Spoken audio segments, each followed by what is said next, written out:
Welcome to the 2020 COVID William Faulkner Awards Day, and greetings to you from here at Brown Spur, Mississippi, which is about halfway between Bourbon and Goose Hollow in the Delta, if you needed to place that better.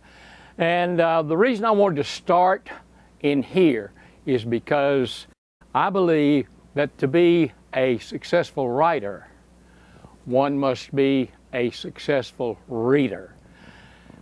Our library here has somewhere around 10,000 volumes in it. And I've read almost all of them, except for Betsy's gardening books and her cookbooks over there. But I don't think that you can build a vocabulary by doing anything except reading books. And I would like to encourage you to do that. Now, let's step to the den, and we'll be a little bit less formal and relax a little bit more. Okay, welcome to the den.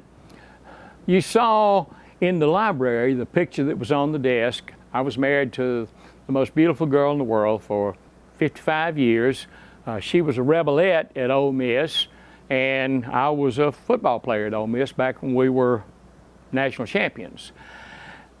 And though I went to Ole Miss to play football, they had just started advanced placement courses.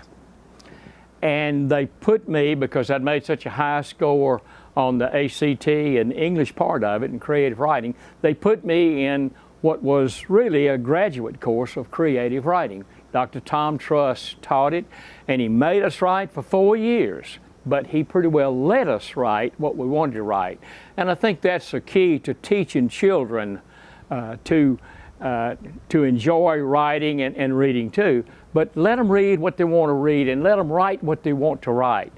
So I urge you to do that. Now, I know that most of you who are writers or prospective writers, your testimony is that you were sitting there minding your own business one day, and all of a sudden a little angel came down and praying hit you on the head and said, "You are a writer, write." That wasn't what happened with me. Matter of fact, it was the eternal symbol of evil that started me on the road to being a published and successful writer. A snake. I was out mowing the yard, push mower, just a little old cheap Walmart thing, and I mowed up on a copperhead. And when I saw him, he was coiled up. I'd missed him less than a foot with the mower. He was mad about that, and he was ready to strike. At the time, I had been struck 3 times by poisonous snakes. I know how sick it makes you. I know how the meat rots out around the holes. And I panicked and threw myself away from the snake, dodging, twisting, trying to get away, not get struck. And I landed on my bad knee. It's in the Bible somewhere that all old college football players have bad knees, and I got a bad knee. And I landed on the bad knee, and I tore the other cartilage out, the other ligament out. I shattered the kneecap, and I broke the thigh bone 4 inches vertically, just split it. I did get a limb and crawl back over there and kill the snake. But after that, all I could do was just cut the lawnmower off and yell for somebody to come get me. They brought me home a week later in a 33-pound, hip-to-floor concrete cast. Took 4 people to get me in a bed. And Betsy has nursed me through all of these things that have happened to me. I've been struck by now 6 times by snakes, and so I've been struck 3 times by lightning. I've broken over 25 bones. I've had another dozen major joint injuries. I've had most every disease that a man could get except for COVID so far as I'm speaking this. And Betsy, she brought the little bell in there from the kitchen, and she put it on the bedside stand, and she said, "Honey, here, anything you need, you just ring the bell and I'll come in here and help you." And the second day she came in and got the bell and took it in the kitchen, and she brought me back an armload of legal pads and a handful of sharpened pencils. And she said, "Here, why don't you write all those turkey hunting stories into a book like you've been talking about doing all these years, and every time you fill up a legal pad, if you yell real loud, and if I hear you, I'll come in here and help you out of bed, and you can go to the bathroom. Now that's incentive. If you've got a 33-pound hip to full cast on your leg, you want help doing things that you don't normally want any help doing. And so I wrote very, very diligently for 4.5 months, and when I got out of the cast, Betsy, bless her heart, had kept up with me on a typewriter, which is an ancient instrument for transferring words to paper. And most of you don't know what I'm talking about probably, but she kept up with me on a typewriter, and when I got out of that cast 4.5 months later, I had a complete proofed manuscript of The Flaming Turkey, my first book, about when my daddy set himself on fire turkey hunting one morning. Now, I was doing some writing for magazines, and several of them had said, you ought to write a book. And I had said, well, I probably will, and because I had one there in the desk drawer. And I had 3 different publishers who called me out of clear blue sky and said, hey, we want to publish your book. Stackpole Press, in Winchester Press, and Burford and Lyons. And I did the math. And I figured out that if they did a 5,000 print run, which is a pretty good print run, and if they sold it, then I might make about $7,500 over maybe 3 years. But if I could front the money to print the books myself and could sell them, now here's the rule of publishing. Any damn fool, excuse my French, can write a book. What makes it successful is selling the book, okay? And if I could sell the book, I could make some real money. So I made a really good wheat crop that year, and I took $22,000 out of the wheat money. This was a long time ago. This was 1986. And I published 6,000 hardback copies of The Flaming Turkey, my first book. And there were a couple of bumps in the road, okay?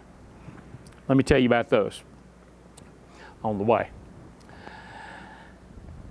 We had the books printed and bound in one place, and we bid all this out. I got an agent to help me. And we had the dust jackets done in Memphis. I believe it was B&M Printing, a friend of mine. And the guy calls me. It'd been up there about a month, but it's still a month before we needed to have them. And he said, hey, this is early in the morning, I know, but my day crew finished running your Flaming Turkey dust jackets yesterday afternoon, just right as the night crew was coming on. So I left instructions with the night crew to laminate them, and I was going to call you this morning and tell you that you can send a truck for them or whatever you want to do. But, Bob, the night crew laminated both sides of the dust jackets. They won't go around the books. So you've got 6,000 plus Flaming Turkey placemats. And I said, well, send me a couple of dozen of them, so just for mementos. And he said, I'll take the loss and just run the rest of them. So when Betsy, who was the best cook in the world, as well as the best looking girl in the world, when she would set a formal table in the dining room, which the table seats 14 people, she would often use Flaming Turkey dust jackets because we had a bunch of them. At one time, several thousand. Then the books were completed, and a truck pulls up in my driveway at Brown Spur, Mississippi, and it lets down or lets up the gate, or open the gate, whatever they do in the back of the truck. And I take out the first case of books, and I make about 3 steps over to the garage, and I set it on the trunk of the Buick, and I just ripped open the case and pulled out the first book, and I turned around and held it up to the family, and I said, look, all of y'all, my first book, the first copy of my first book. Isn't it great? And my son Adam, a high school junior, he said, Daddy, that's a pretty picture on the front of it, but shouldn't the book have a title on it? Adam's totally colorblind. 20% of all men are, to some extent, colorblind. I had written a book ostensibly for male turkey hunters, and nearly 1 in 5 of them couldn't see the title of it. However, a miracle happened. We sold the books. We sold the whole print run in about 9 months for a $40,000 profit. This was during the 1980s, the worst decade for American agriculture since the Great Depression. I went from being a farmer to being a writer, and I published the sequel, which was Going Home, and then I got together with a friend of mine because it was such a bad time for farming. The Southern Baptist Church nationally and the Episcopal Church nationally, and that's strange bedfellows, they got together and they formed rural crisis groups of volunteers in all the farm states, the whole United States. And they had a farm suicide hotline that they asked for volunteers to man, and I got volunteered for that. And so did a psychiatrist or psychologist, maybe, in Jackson called Jim Ball. He was a doctor of psychology. And at a team meeting on down the line, Jim and I found out that we were both writing a book about our experiences on that rural crisis group and the suicide hotline, which is the worst thing I've done, I started to say, since combat. In combat, you get wired. There's a rush. There ain't no rush when a guy calls you at 1:30 in the morning and says, hey, I'm thinking about shooting myself. Can you tell me why I shouldn't? No rush. So, inside of 1 year, to the month, 1 year of being a published author, I had 35,000 copies that had been printed. They were selling well. I'd been nominated for the Pulitzer Prize for the farm book. And the Going Home and the Flaming Turkey had both been the #2 outdoor books in the country that year. So it was working well for me. But there were some glitches with Going Home too. You have to be prepared for the unpreparedness of publishing business, especially when you're doing it as a small time by yourself. And we grew from being a small publishing company to being the South's largest outdoor book publisher. We had over 70 titles by 40 different authors. Then we burned it all up, but that's another story. But with Going Home, we had a lot of color work in it. There were 2 or 3 color sections to it. And my agent said that Japan and Spain were doing the best color work on books in the world. And the difference between the dollar and the yen was such that I could save a lot of money getting it printed in Japan. So we did that. They called and said, we're through with it. We've done a great job on it. We're sending it to you in one of those big Conex boxes, you know, the great big metal box. It almost as big as this room here. And it's just full of books, and we're sending them to you on a ship. There was a typhoon in the Pacific. The ship had to go around the typhoon, and then it got into New Orleans 2 weeks late, and the New Orleans customs inspector called me and said they suspected that there were drugs in the Conex box, and for a small fee of, I don't remember, $1,000 maybe, I think he wanted a shakedown. I think he wanted money under the table. He could just get that box up here right away, not worry with it. I wouldn't pay him. So another 2 weeks sitting on the docks down in New Orleans, and they finally shipped up here the Going Home books. Well, the truck bringing them up had a fire in the engine coming through Yazoo City. They had to stop. They had to get it repaired. It was almost midnight. before the truck arrived in Leland. Excuse me. And we had gotten a guy in Leland to let us unload the books in town in the back of one of his offices. And the truck parked in the alley, and they had a little dolly or crane arrangement on the back of it. And they set the big old Connex box down in the alley, and he moved the truck, and he says, "All yours, mister." And so I had a half dozen guys that had asked to come up there and help me unload. And he unlocked the box. The seal was still on it. They didn't check it for drugs. The guy unlocks the box, opens the doors. I reached in, I grabbed the first case of my second book and took it on the inside. I told the guys, don't unload anything yet. I took it on the inside and showed it to Betsy, and it says, "Going Mome" on the side of it. And I said, "Betsy, I'm going to walk down to the end of the block. It's about time for the midnight bus to come flying through Leland like it always does. And you unlock the box and get in there and get the books out. If I've got 6,000 going momes in that truck out there, you just yell real loud, 'Go, Bob!' and I'm going to step out in front of the midnight bus." Boom. Fortunately, all of the books were going homes. They do things differently in Japan, okay? All right. I wanted to finish you up.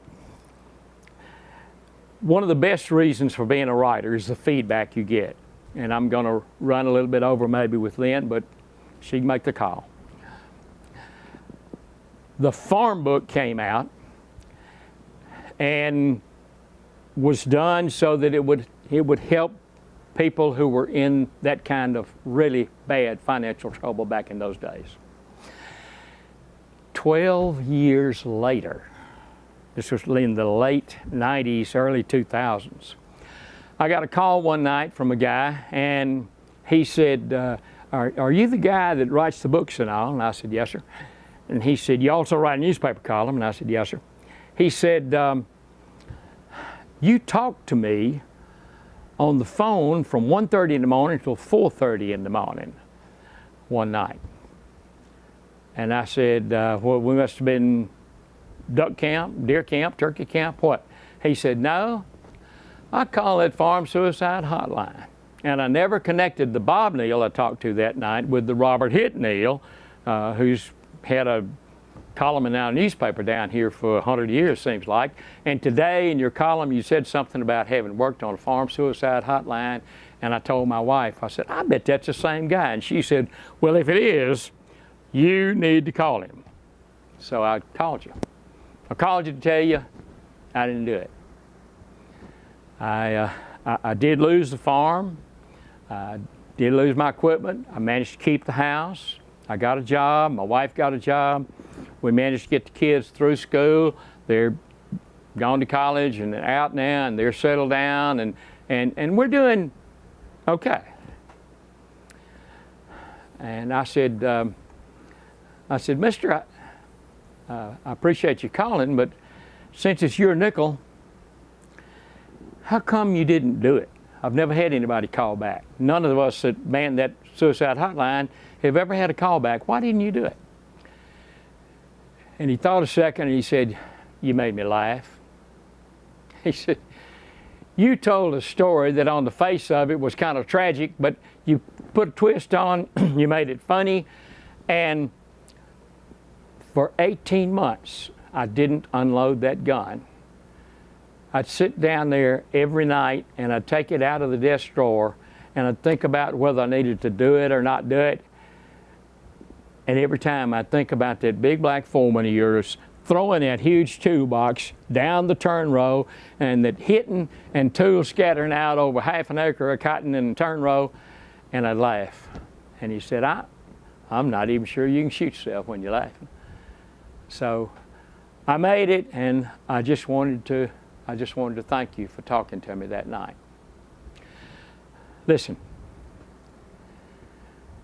I'm going in with one thing, and I want you to hear me. You're out there, writers or prospective writers or want to be writers. Some of you are already successful. This is a rule from Uncle Bob's version of the Bible, Book of Bob. If God has given you a story to tell, God has also got somebody out there that needs to hear your story. He needs to hear it whether you write it in a book, or put it in an audio, or put it in a video, or put it in a song, or whether you just walk up to him on the street and say, "You're the one," and grab him by the collar and say, "Hey, I need to tell you this story." I don't care. But listen to me. If you've got a story, you write it. Because God has got somebody out there in the world that He wants to hear your story. Don't let Him down. Thank you.